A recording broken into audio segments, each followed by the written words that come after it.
Psalm 103. Bless the Lord, O my soul, and all that is within me. Bless his holy name. Bless the Lord, O my soul, and forget not all his benefits, who forgives all your iniquities, who heals all your diseases, who redeems your life from destruction, who crowns you with loving kindness and tender mercies, who satisfies your mouth with good things, so that your youth is renewed like the eagles.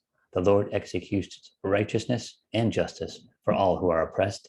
He made known his ways to Moses, his acts to the children of Israel. The Lord is merciful and gracious, slow to anger, and abounding in mercy.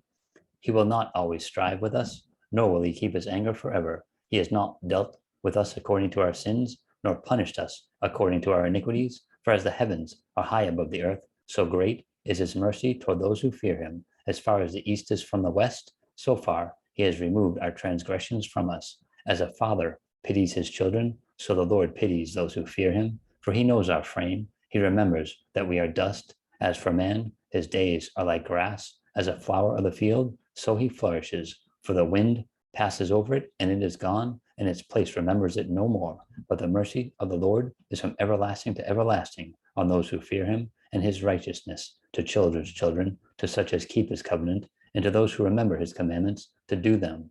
The Lord has established his throne in heaven, and his kingdom rules over all. Bless the Lord, you angels who excel in strength, who do his word, heeding the voice of his word. Bless the Lord, all you his hosts, you ministers of his who do his pleasure. Bless the Lord, all his works in all places of his dominion. Bless the Lord, O my soul.